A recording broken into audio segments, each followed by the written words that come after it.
마태복음 7장 7절부터 11절까지 말씀을 우리 다 같이 함께 교독하겠습니다. 제가 7절을 읽겠습니다. 구하라 그리하면 너희에게 주실 것이요 찾으라 그리하면 찾아낼 것이요 문을 두드리라 그리하면 너희에게 열릴 것이니 구하는 이마다 받을 것이요 찾는 이는 찾아낼 것이요 두드리는 이에게는 열릴 것이니라. 너희 중에 누가 아들이 떡을 달라 하는데 돌을 주며 생선을 달라 하는데 뱀을 줄 사람이 있겠느냐.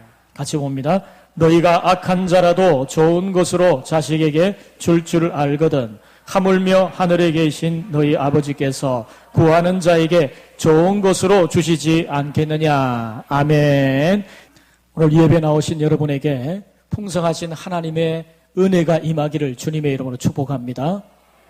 여러분이 이 자리에 나오실 때 근심과 답답한 마음으로 나오셨을지라도 돌아가는 발걸음, 가벼운 발걸음으로 평안 중에 돌아가시기를 주님의 이름으로 축복합니다. 하나님이 은혜 베풀어 주실 줄 믿습니다. 사모하는 심령을 만족해 하시는 하나님의 역사가 있게 될 줄 믿으시기를 바랍니다.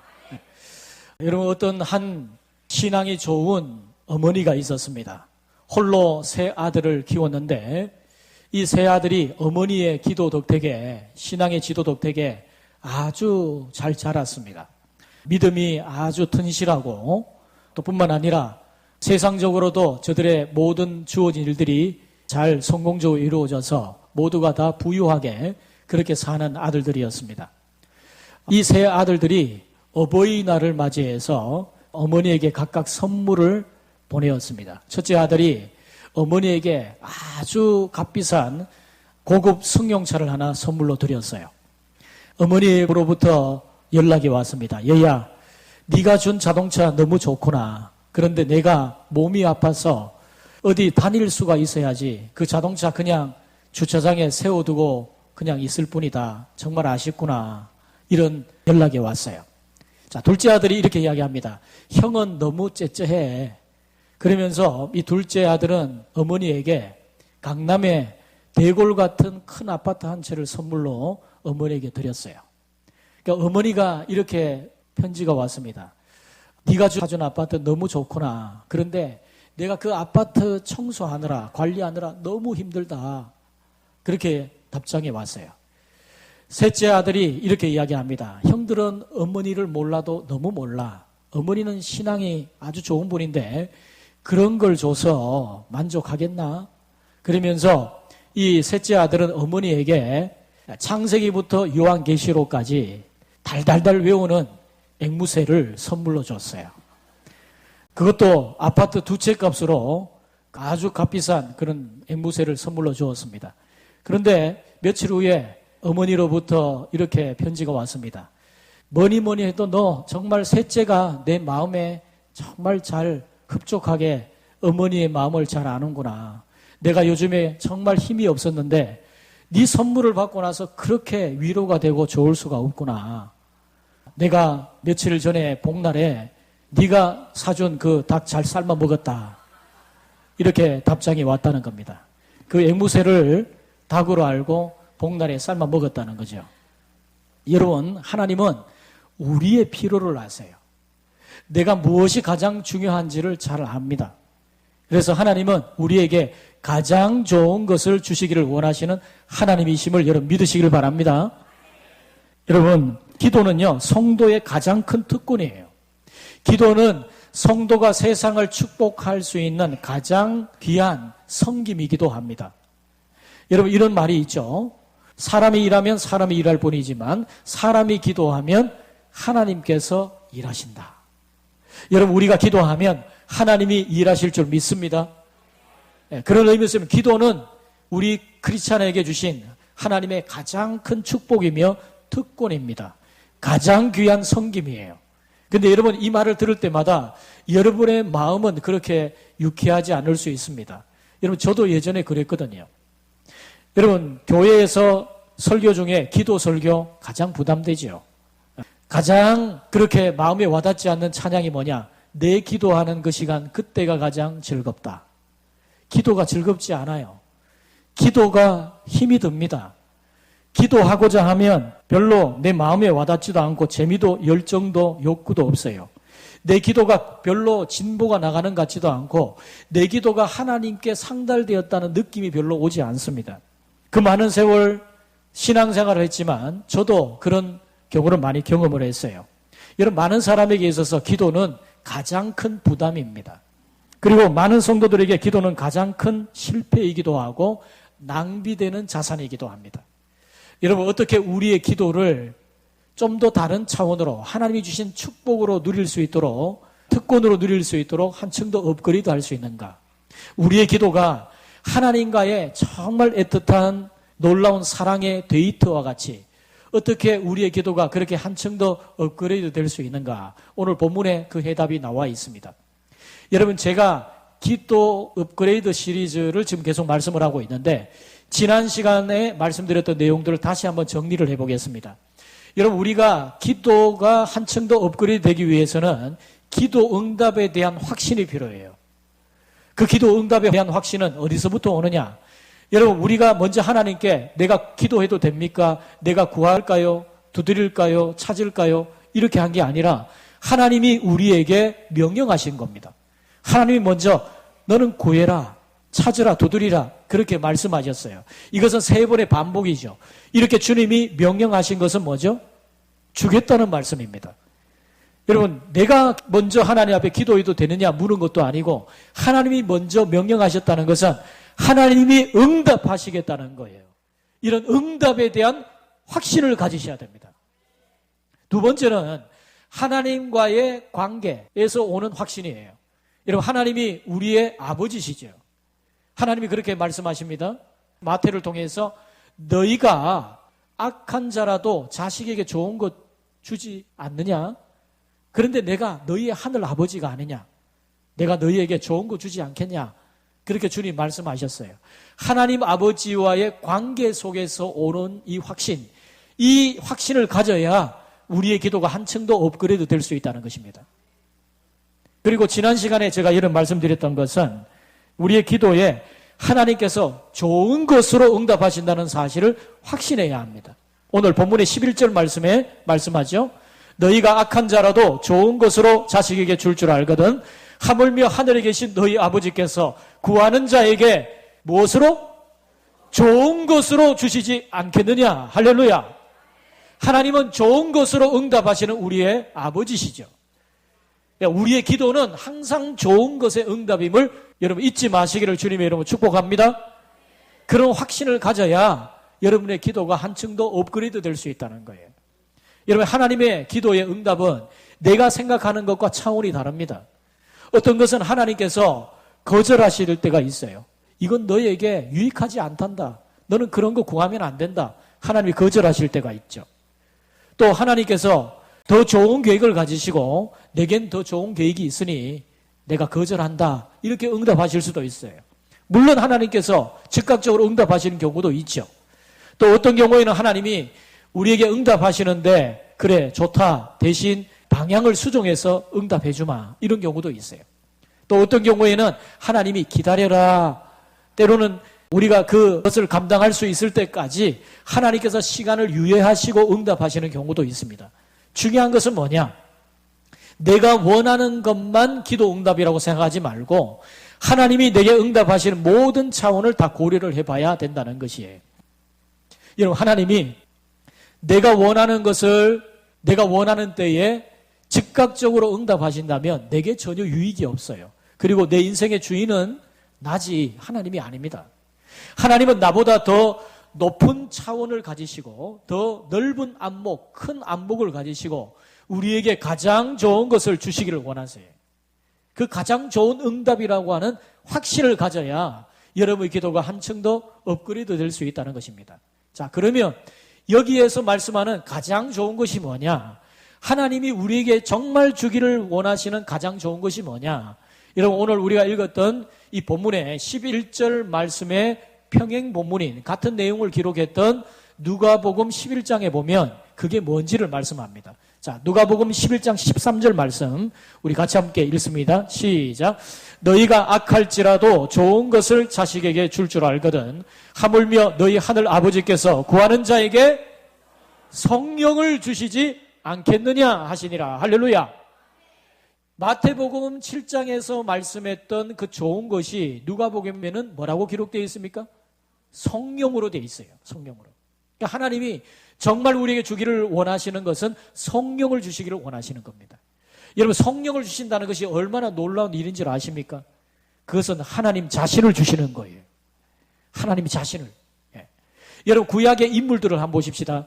우리가 에스겔이든지 예레미야든지 다윗이든지 이런 구약의 인물들이 성령의 감동하심을 받을 때가 있었어요. 그런데 여러분, 구약의 인물들에게 성령이 임하실 때는 특정한 사람에게 특정한 계획을 두고 특정한 기간만 임하셨습니다. 그런데 여러분, 신약시대에 살아가는 우리는 성령께서 아예 우리의 속에 거주하시죠. 우리를 고와 같이 버려두지 않으시죠. 우리와 늘 동행하시고 함께하시고 떠나지 않으십니다. 여러분, 이게 얼마나 놀라운 은혜예요. 우리는 구약의 인물들보다 복된 인물들입니다. 다윗보다도 예레미야보다도 에스겔보다도 사무엘보다도 우린 더 복된 인물들이에요.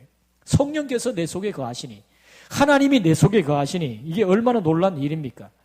여러분, 그런 의미에서 우리 하나님은 우리에게 가장 좋은 것, 특별히 성령을 주시기를 원하시는데, 여러분, 이 성령은요, 하나님께서 우리에게 주시는 가장 귀한 선물이에요. 그래서 우리가 성령과 함께하고 성령과 동행하고 성령과 함께 호흡하며 그렇게 살아가는 것을 원하십니다. 특별히 기도의 차원에 있어서 성령께서 우리 가운데 역사하셔서 우리의 기도를 도우시기를 원하십니다. 그래서 여러분, 우리가 기도할 때 하나님이 주시는 가장 좋은 응답이 뭐냐 하면 성령을 주시는 응답이 가장 좋은 거예요. 왜? 가장 좋은 기도를 드릴 수 있으니까 하나님이 그렇게 하신다는 겁니다. 자, 에베소서 6장 18절 말씀. 자, 우리 같이 한번 읽습니다. 시작. 모든 기도와 간구를 하되 항상 성령 안에서 기도하고 이를 위하여 깨어 구하기를 항상 힘쓰며 여러 성도를 위하여 구하라. 자, 여기 보면 모든 기도와 간구를 하되, 자, 그렇게 기도를 하는데 조건이 있어요. 어떻게 기도하라고요? 항상 성령 안에서 기도하고, 성령 안에서 기도하고. 네. 여러분, 항상 성령 안에서 기도해야 합니다. 그래야 우리가 기도를 통해서 하나님과의 아주 친밀한 영적 데이트를 즐길 수가 있어요. 여러분, 성령님은 우리의 기도와 아주 밀접하게 관련됩니다.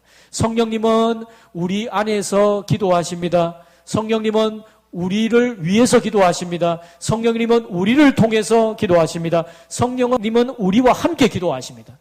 기도 속에 성령께서 역사를 하세요. 그러므로 여러분, 성령의 도움 없이 기도한다는 것은 영혼 없는 몸과 같습니다. 여러분, 사람이 이 몸에 영혼이 빠져나가면 이 몸은 뭐가 되죠? 시체가 되는 거예요. 그렇게 성령이 중요한 것입니다. 여러분, 성령이 계시지 않는 기도는요, 활이 없는 화살과 같아요. 그러므로 여러분, 성령의 도움으로 기도를 하셔야 돼요. 여러분, 이것은 마치 여러분이 집에 최신식 세탁기를 샀지만 그 세탁기의 전기 코드가 전원 플러그에 꽂혀 있지 않으면 안 되는 것과 동일한 겁니다. 그렇게 꽂혀 있지 않으면, 연결되지 않으면 어떻게 되죠? 세탁기는 쓸모없는 고물이 돼요. 여러분이 기도에서 중요한 것은 성령께서 우리의 기도에 역사하셔서 성령과 연결된 기도를 해야 된다는 겁니다. 그래야 하늘의 보좌에 상달되는 기도를 우리는 드릴 수가 있어요. 여러분, 이것은 마치 가장 중요한 문자를 보내거나 가장 중요한 통화를 해야 할 때 여러분의 그 휴대폰에 이런 기호가 나타나면, 저런 표시가 나타나면 정말 안타깝죠. 내가 정말 지금 중요한 통화를 해야 되고 중요한 문자를 보내야 되는데 여러분의 휴대폰에 저게 깜빡이에요. 그러면 여러분이 아무리 고가의 200만 원 이상의 그 휴대폰을 샀다 할지라도 그 휴대폰은 아무런 쓸모가 없는 거예요. 작동이 되지 않으니까 말씀이죠. 그러니까 여러분, 우리가 성령 안에서 기도하는 것이 그렇게 중요한 겁니다. 성령 안에서 기도를 해야 우리의 기도가 하늘의 보좌에 상달되는 작동하는 기도가 될 수가 있다는 말씀입니다. 그래서 여러분 항상 성령 안에서 기도하라 이렇게 말씀하죠. 목사님 성령님도 낯선데요. 항상 성령 안에서 기도하는 말이 무슨 말씀입니까? 그러니까 여기에 대해서 이 시대, 그러니까 우리 시대의 가장 유명한 복음주의 목회자 중에 한 명인 존 파이퍼 목사님이 성령 안에서 기도하는 것이 뭐냐? 두 가지로 말씀하셨어요. 이분이 중요한 영어 단어 두 가지로 말씀하셨어요. moving, guiding이라는 말입니다. 성령 안에서 기도하는 것이 뭐냐? 여러분의 기도가 성령님께서 움직이시게 해라. 이렇게 말씀합니다. 두 번째는 뭐냐? 여러분의 기도를 성령님이 인도하시게 해라. 그렇게 말씀합니다. 여러분 이 두 가지가 정말 중요합니다. 여러분 성령 안에서 기도하는 말이 무슨 말이냐? 제가 다시 설명을 자세하게 드리겠습니다. 여러분 성령 안에서 기도하라는 말은 먼저는 뭐냐? 성령께서 여러분의 기도를 촉구하실 때 순종하면서 기도하라는 말씀이에요. 여러분 성령님은 우리의 기도를 움직이게 하시고 우리의 기도를 지키시는 분이십니다. 여러분 우리가 살아갈 때 성령님께서 때때로 우리에게 감동을 주세요. 너 기도해야 된다. 너 지금 예배해야 할 때다. 너 오늘 예배 드리러 가야 돼. 너 오늘 기도하러 가라. 오늘 기도회가 있는데 기도하러 가라. 성령께서 내 안에 감동을 주실 때가 있죠. 그럴 때 성령의 감동하심을 소멸시키지 말라는 거예요. 성령이 우리에게 기도를 시키실 때가 있어요. 우리 속에서 기도를 촉구하실 때가 있습니다. 너 지금 기도해야 될 때다. 너 근심할 때가 아니고 너 지금 문제 앞에서 아웅다웅 할 때가 아니고 너 지금 기도할 때다. 성령께서 우리 속에 기도를 촉구하실 때가 있는데 그때 성령의 감동하심에 순종해야 된다는 말씀입니다. 그래서 여러분 유다서 1장 20절에 말씀합니다. 사랑하는 자들아 너희는 너희의 지극히 거룩한 믿음 위에 자신을 세우며 성령으로 기도하며. 여러분 여기에 성령으로 기도하며 라는 말씀을 원문 그대로 직역을 하면 성령이 시키시는 대로 기도해라. 그 말씀이에요. 성령이 시키시는 대로 기도를 해라. 여러분 성령님은 우리의 기도를 자극하시고 우리의 기도를 불러일으키시고 우리의 기도에 힘을 주시고 그렇게 하시는데 그때에 성령님이 우리에게 기도를 촉구하실 때 성령의 그 감동하심을 억누르지 마라. 순종해라 하는 말씀입니다. 근데 여러분 우리가 이제 막상 성령의 기도의 촉구에 순종해서 기도를 시작하려고 할 때 때로는 기도를 시작하면서 우리의 온갖 잡스러운 생각이 우리를 어지럽게 할 때가 있죠. 마치 벌레가 우리 눈앞에 서성이듯이 그렇게 성가시게 할 때가 있죠. 그리고 어떤 때는 내가 기도를 하는데 기도가 너무 뻑뻑해. 기도를 하는데 기도가 매끄럽게 이렇게 나오는 게 아니고 말도 꼬이고 잘 되지도 않고 뻑뻑하고 그럴 때가 있죠. 그럴 때라도 여러분 기도를 중단하면 안 됩니다. 이것은 마치 펌프에 마중물을 붓는 것과 똑같아요. 여러분 예전에 지하수 활용할 때 저는 펌프였습니다. 이 전기 모터가 흔하기 전에는 전부 저런 펌프였어요. 수동으로. 이렇게 물을 끌어올릴 때 물이 나오지 않으면 어떡하죠? 한 바가지 이제 마중물을 부어요, 위에. 그리고 나서 이렇게 펌프질을 하면 이 마중물이 물기를 끌어올리고 해서 그 지하수가 위로 나오게 되죠. 마치 그와 같습니다. 기도도 그렇게 작동하는 거죠. 처음에는 마중물처럼 이것이 기도의 연이은 역사가 나타나게 될까 이렇게 생각을 해도 일단 기도에 순종하고 하다 보면 성령님께서 우리의 기도를 인도하시고 우리의 기도에 감동을 주시고 역사를 해주셔서 하늘의 보좌에 상달되는 그런 기도가 될 수 있도록 위로 쭉쭉 올라가는 그런 기도가 될 수 있도록 성령께서 역사해 주신다는 말씀입니다.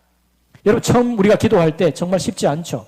그래도 성령께서 촉구하실 때 기도하란 말씀이에요. 그러면 마중물처럼 처음에는 뻑뻑했지만 나의 이 기도가 계속해서 이 성령에 순종하여 하는 이 기도를 통해서 또 다른 기도의 물기를 끌어올리고 그래서 계속적인 기도가 나올 수 있도록 그렇게 한다는 말씀이죠. 여러분 그래서 우리는 이렇게 성령을 통해서 기도가 힘을 얻을 때에 우리의 기도는 힘든 노동이 아니라 하나님과의 아주 애틋한 그런 사랑의 데이트, 영적 데이트가 되는 그런 기도를 드릴 수가 있는 겁니다. 그렇게 될 때에 성령님을 통해서 우리의 기도는 주님의 기도가 되고 주님의 기도는 우리의 기도가 되는 이런 놀란 은혜를 우리가 경험할 수가 있는 거예요. 여러분, 그러므로 성령님이 여러분 안에서 기도를 촉구하실 때 그것을 소멸하지 말고 억누르지 말고 순종하십시오. 성령께서 여러분의 기도를 움직여 나가실 때, 자극하시고 촉구하실 때에 거기에 순종할 수 있는 성도들이 되시기를 주님의 이름으로 축복합니다. 자, 두 번째로 성령 안에서 성령으로 기도하라는 말씀은 무슨 말인가? 성령의 움직임 안에서 성령이 이끄시는 대로 기도하라는 말씀이에요. 존 파이버 목사님이 가이딩이라는 말을 하셨죠. 여러분, 성령님은 우리의 기도를 하늘에 접속시키고 연결시킬 뿐만 아니라 우리가 드리는 기도가 하나님의 뜻에 맞는 기도가 되도록 손질을 하십니다. 여러분, 과일을 사면 그대로 먹지 않죠. 과일을 손질합니다. 여러분, 파인애플 과일 사면은 그냥 먹습니까? 이빨이 다 나가죠. 그러면 어떡하죠? 손질을 해야 돼요. 여러분, 망고 드셔보셨죠? 저 망고도 중간에 큰 뼈가 있어요. 그걸 잘 손질을 하셔야 됩니다. 그래야 먹을 수 있죠. 여러분, 우리가 생선을 날것으로 바로 먹지 않습니다. 생선을 어떻게 하죠? 손질을 해야 되는 거예요. 지느러미를 다 떼고 머리도 자르고 내장도 다 긁어내고 그렇게 먹기 좋게 손질을 하듯이 여러분, 동일합니다. 우리의 기도가 때로는 내가 순수하게 기도한다고 하지만 여러분, 사람은 100% 자기 중심성에서 자유로울 수가 없어요. 사람은 자기 욕망에서 결코 자유로울 수가 없다고요. 근데 성령께서 우리 안에서 역사하셔서 우리의 기도를 손질하셔서 하나님께서 그 뜻에 부합하게 받으실 만한 기도가 될 수 있도록 우리의 기도를 다듬어 가신다는 말씀입니다. 그렇게 성령의 인도함을 받는 기도를 드려라 하는 거예요. 그럴 때 여러분, 특별히 내가 기도를 하나님 앞에 드릴 때에 내 생각과 내 느낌과 내 의지를 성령께 양도하는 일이 정말 중요합니다. 여러분, 요셉의 예를 한번 들어볼게요. 우리가 지난 주간에 살펴봤던 요셉을 한번 보세요. 요셉은 자기가 짓지 않은 그 죄 때문에 억울하게 누명을 써서 감옥에 들어가죠. 감옥에 들어가서 요셉이 얼마나 많은 시간 동안 하나님 앞에 간구를 했을까요? 하나님, 빨리 나가도록 해주세요. 그리고 여러분이 그 요셉을 옆에 보고 있다면 하나님께 어떤 기도를 드릴까요? 하나님, 요셉이 빨리 감옥에서 나올 수 있도록 인도해 주옵소서. 그렇게 기도하지 않겠습니까? 하나님, 요셉은 억울한 일로 지금 감옥에 들어간 거예요. 정말 사악한 여자는 저 보디발의 아내입니다. 하나님 잘 아시지 않습니까? 빨리 무고한 저 요셉을 빨리 감옥에서 나올 수 있도록 인도하옵소서. 저 같으면 그렇게 기도할 것 같아요. 여러분도 아마 그렇게 기도하지 않겠습니까? 그런데 여러분, 그 기도가 얼마나 하나님의 뜻에 방해가 되는 기도인지 여러분 아시죠? 여러분, 요셉은 13년 동안 감옥에 있으면서 그냥 있는 게 아닙니다. 하나님께서 그 감옥 안에서 요셉을 총리 수업을 시키는 거예요. 여러분, 요셉이 들어간 그 감옥은요, 떡 맡은 관원장, 술 맡은 관원장, 이런 사람들이 들어오는 곳으로 봐서 왕의 중죄인들, 쉽게 말하면 정치범들이 들어오는 감옥입니다. 요셉이 그 감옥 안에서 그 죄수들과 함께 무슨 이야기를 할까요? 나라에 돌아가는 이야기를 하는 거예요. 13년 동안. 그러니까 수업을 받는 거죠. 그래서 요셉이 나중에 30세가 되어서 총리가 되어도 애굽의 그 총리로서 나라의 전반적인 모든 업무를 다 파악을 하고 정치적으로 이것을 어떻게 잘 통솔을 해야 되는지 그런 지혜와 식견을 갖출 수 있도록 하나님께서 감옥 안에서 요셉을 훈련시키셨어요. 총리 수업을 시킨 거예요. 그리고 여러분, 제가 지난 주간에 말씀드렸지만 요셉이 만약 1년 뒤에 감옥에서 누명이 풀려서 나오면 고작 해봐야 너 참 많이 인내했구나. 참 수고 많았다. 그리고 당장 해봐야 그저 종으로 그냥 복직하는 것 정도밖에 할 수 없죠. 그런데 여러분, 애굽의 고급 관리가 되기 위해서는 몇 세가 돼야 된다고요? 30세가 돼야 된다고요. 그래서 하나님께서 30세가 될 때까지 기다리셨던 것이죠. 여러분, 그런 것을 보면 우리의 기도가 얼마나 미숙하고 자기중심적이고 하나님의 뜻에 방해가 되는 기도인지 여러분 아시죠? 그런 우리의 기도, 미숙한 기도를 하나님의 뜻에 맞는 온전한 기도로 다듬어 가시는 분이 누구시냐? 성령께서 그렇게 하신다는 말씀입니다. 여러분, 나사로를 한번 생각해 볼까요? 이 죽은 나사로가 주님의 놀라우신 역사하심 속에 다시 살아나게 되죠. 근데 여러분, 이 사건을 자세히 보면 나사로가 병들었을 때에 나사로의 누이였던 이 마르다와 마리아가 예수님께 전가를 보내요. 우리 오라비가 지금 병들었습니다. 빨리 오셔서 좀 안수하셔서 낫게 해주십시오. 이런 청을 보낸 거예요. 그런데 우리 가만히 보면 예수님이 이상하게 지체를 하시고 빨리 가지도 않으시고 별 뭐 급한 일도 없는 것 같은데 빨리 가지 않으시죠.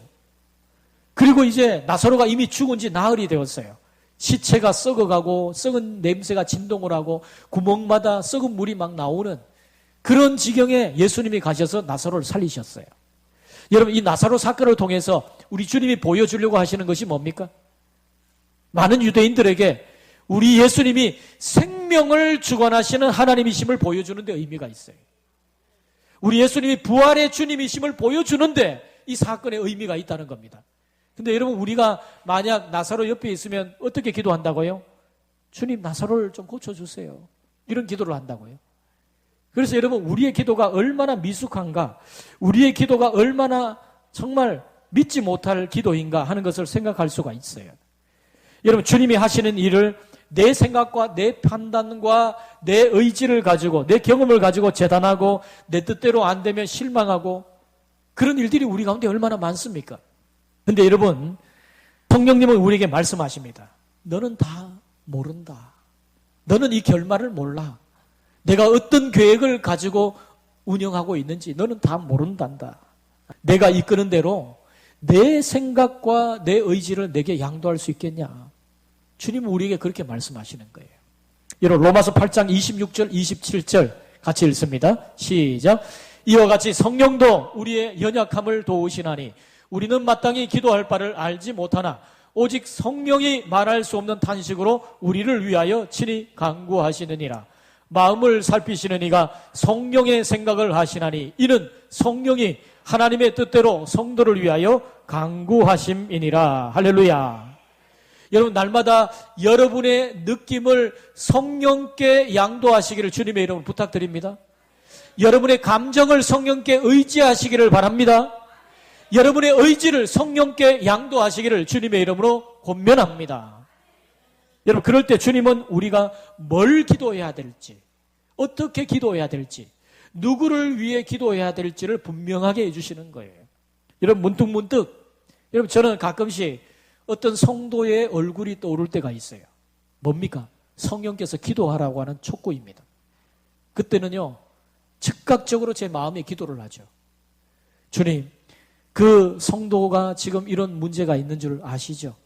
하나님께서 이 문제를 통해서, 이 일을 통해서 그가 하나님의 영광을 보게 하시고 하나님의 복을 누릴 수 있도록 도와주시옵소서.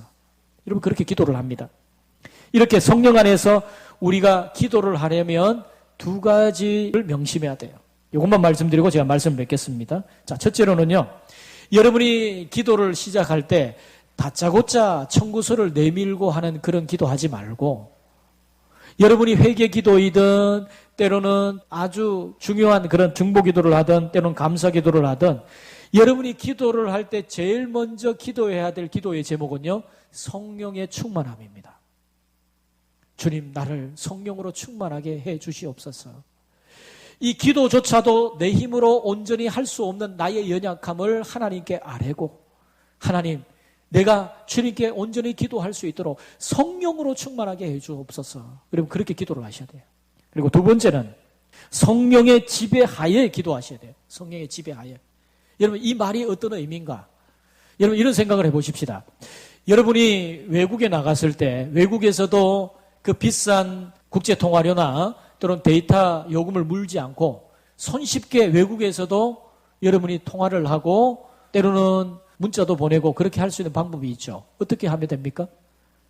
와이파이가 있는 곳을 찾아가는 거예요. 여러분, 외국에 가면 저 미호가 딱 뜨면 정말 기분이 좋죠. 아, 내가 마음대로 통화할 수 있구나 하는 거죠.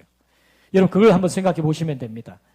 그것처럼요, 지금 성령님께서 나와 함께 계시고 내 속에 역사하시고 나를 통해 일하고 계시다.